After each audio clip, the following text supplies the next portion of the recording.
The familiar scent of leather polish and motor oil filled my garage as I carefully worked the chamois over the gleaming hood of my 1956 Mercedes-Benz 300 SL Gullwing. The silver paint reflected the afternoon light like a mirror, making the car look almost alive. This was my newest restoration project, and after 8 months of painstaking work, he was finally ready. Still wasting time with your junk cars, I see. I didn't need to turn around to know it was my sister Victoria. Her designer heels clicked against the concrete floor of my garage, each step dripping with disdain. These junk cars are worth more than your entire wardrobe, Vic, I replied, continuing to polish. Even that Hermes bag you're carrying. She sniffed, adjusting said bag on her arm. Please. This bag is a classic. Those cars are just old. I finally turned to face her. Victoria stood there in all her glory. Perfectly styled hair, immaculate makeup, outfit probably worth more than most people's monthly salary. Ever since she'd started dating James Winchester II, heir to the Winchester Industries fortune, she'd become even more insufferable than usual. What brings you to my humble garage? I asked, knowing she never visited without a reason. Mom wanted me to remind you about dinner tonight, though I don't know why you'd want to come looking like that. She gestured at my work clothes, spotted with grease and polish. I glanced down at my worn jeans and vintage mechanic's shirt. Some of us actually work for a living, Vic. Tinkering with old cars isn't work, Lucy. It's a hobby. A weird, expensive hobby that's eating up your inheritance. She walked around the Mercedes, her heels uncomfortably close to the pristine paint. Do you know what I did with my inheritance? I invested it, like a grown-up. I bit back a retort. Victoria had invested her inheritance in a designer boutique that was hemorrhaging money, but Daddy kept bailing her out, though in her mind, she was a successful businesswoman. The wedding planning is going amazingly, by the way, she continued, not waiting for my response. James's mother introduced me to the most fabulous wedding planner. She did the British royal wedding. How nice for you. We're looking at a $2 million budget. The venue alone is $500,000. She paused, examining her manicure. Of course you wouldn't understand that kind of thing. You spend all your money on these relics. I ran my hand along the Mercedes's fender. This relic was worth $1.8 million after restoration, but Victoria had never bothered to learn anything about classic cars. To her, anything old was worthless unless it had a designer label. You know, she said, her voice taking on that fake sympathetic tone I hated. James has some friends in finance. They could help you invest what's left of your money in something sensible, before you waste it all on more junk cars. I straightened up, finally meeting her eyes. These cars aren't junk, Victoria. This Mercedes. It's one of only 1,400 ever made.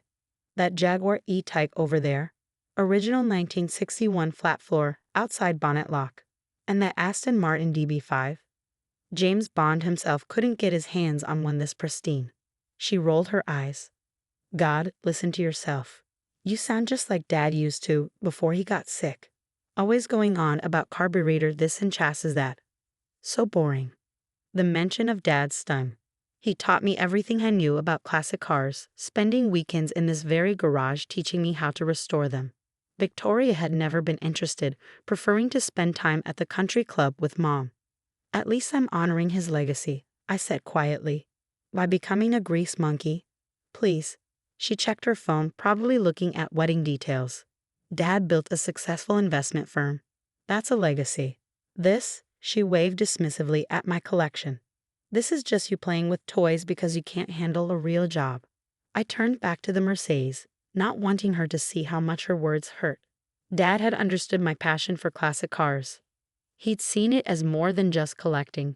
It was about preserving history, about bringing beauty back to life.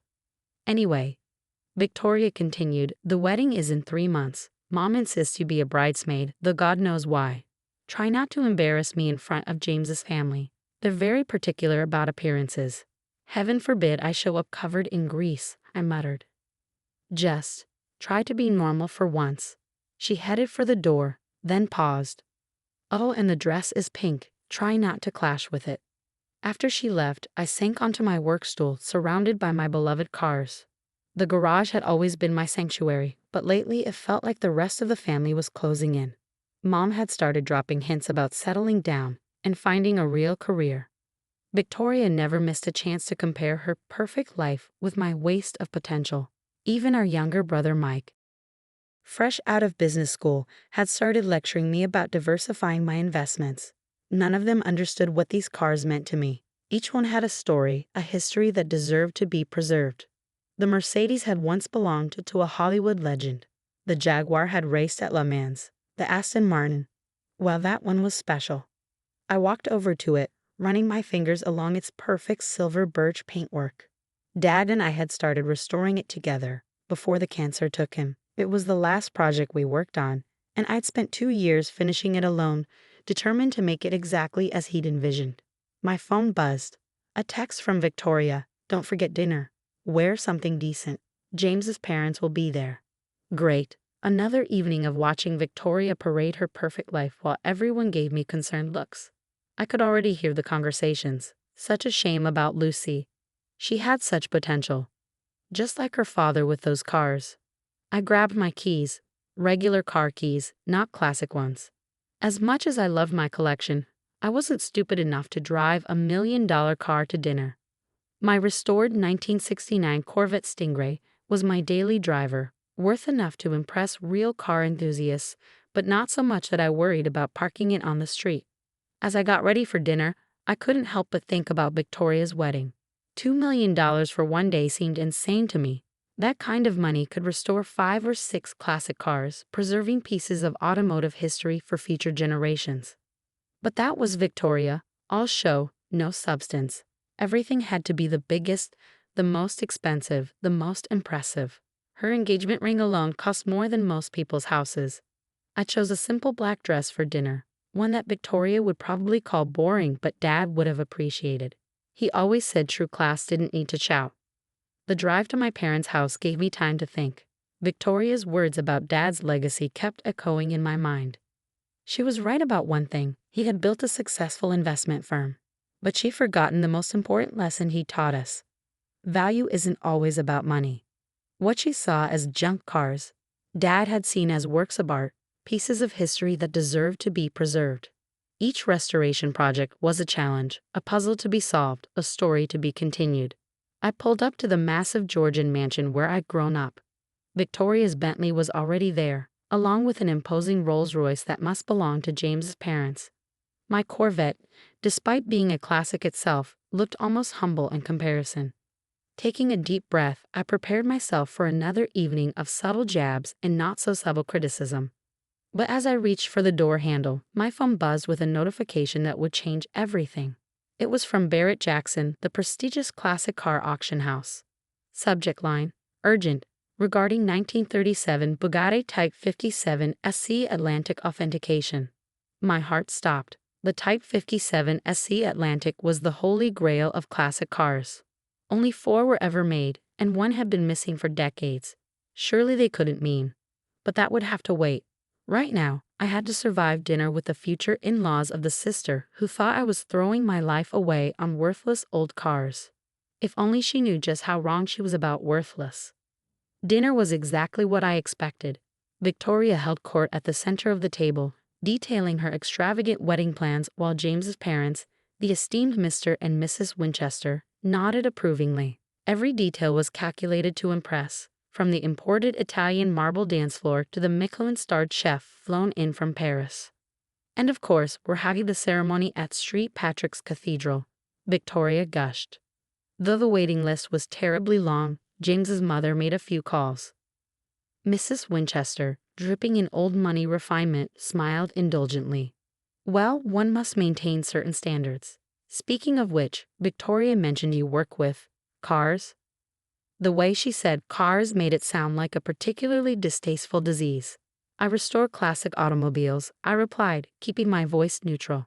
Currently working on a 1956 Mercedes-Benz 300 SL Gullwing. Mr. Winchester's head snapped up. A Gullwing? Original engine? Completely numbers matching, I said. Even found the original toolkit. For the first time all evening, genuine interest crossed his face. Those are extraordinarily rare. The last one at auction went for. James, darling, Victoria interrupted. Tell them about the string quartet we've booked. But I'd seen it. the flash of real respect in Mr. Winchester's eyes. He knew exactly what a Gullwing was worth. After dinner, while Victoria was showing off her engagement photos, I slipped away to read the email from Barrett Jackson. My hands trembled as I opened it. Dear Ms. Harrison, your father's documentation regarding the missing 1937 Bugatti Type 57 SC Atlantic has been verified. We believe the car may have been located in a private collection in Argentina.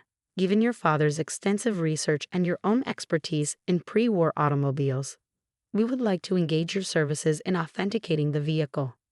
If verified, this would be the most significant automotive discovery of the century. Please contact us urgently.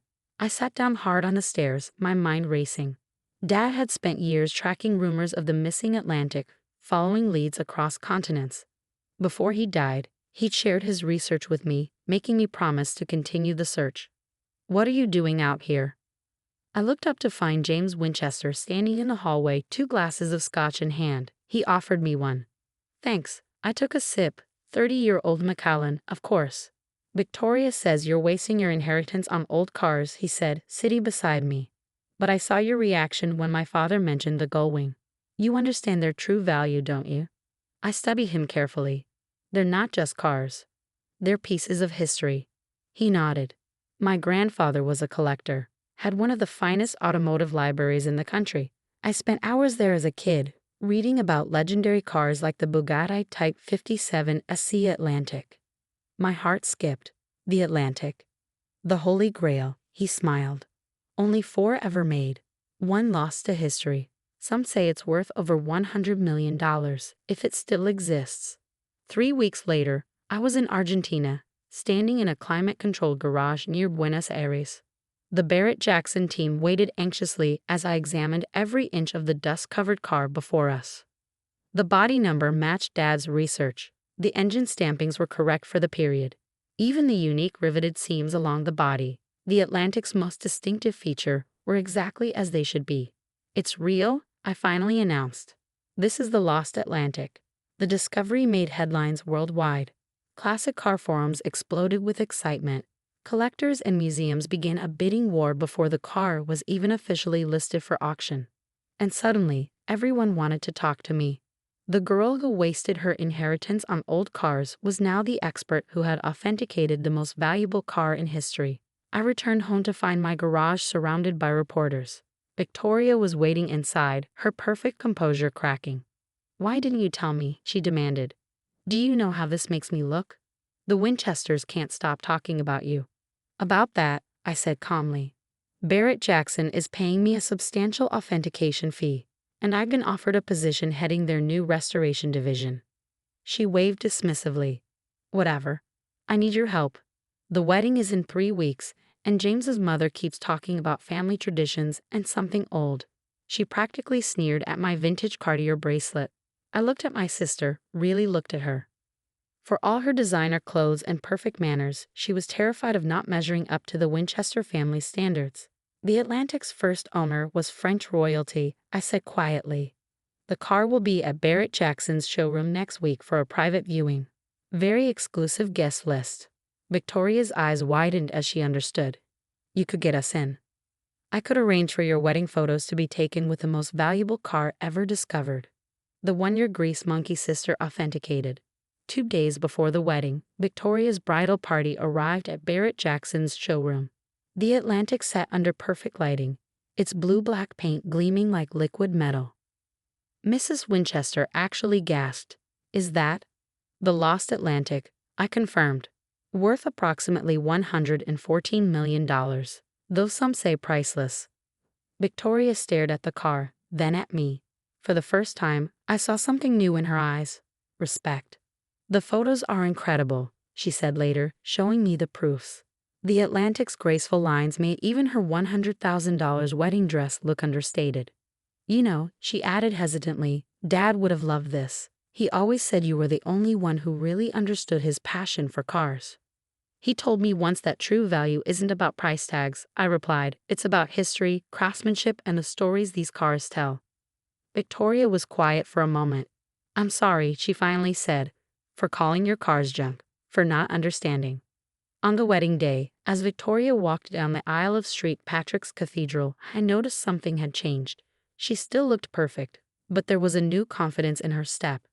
She found her something old, not in a piece of jewelry or a family heirloom, but in understanding that real value doesn't always come in obvious packages. The Barrett-Jackson job meant traveling the world, discovering and authenticating more pieces of automotive history. Victoria and James became regular visitors to my garage, where James would spend hours discussing restoration techniques while Victoria learned to tell the difference between a Mercedes Gullwing and a regular 300 SL. 6 months after the wedding, I received a package from Victoria. Inside was a framed photo from her wedding day, not the formal portrait, but a candid shot of us laughing together next to the Atlantic. The note read, "To my sister, who taught me that the most valuable things in life aren't always the newest or the most expensive. They're the ones with the best stories. Love, Vic." I hung the photo in my garage right next to Dad's old workbench. Sometimes, when I'm restoring the car, I look at it and smile, remembering how a worthless passion for old cars led to the discovery of the century. And when Victoria visits now, she doesn't wear her designer heels.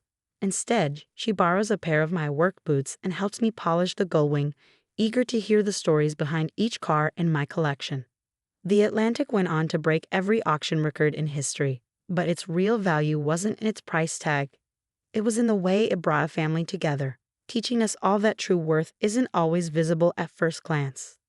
Sometimes it's hidden under decades of dust in an Argentine garage.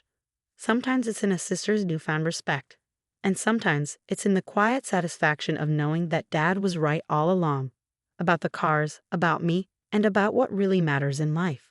Every time I open my garage now, I'm reminded that the greatest discoveries aren't always about finding lost treasures.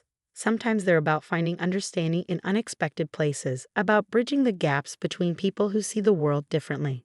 And sometimes they're about proving that a grease monkey with a passion for old cars can end up teaching her perfect sister the true meaning of value.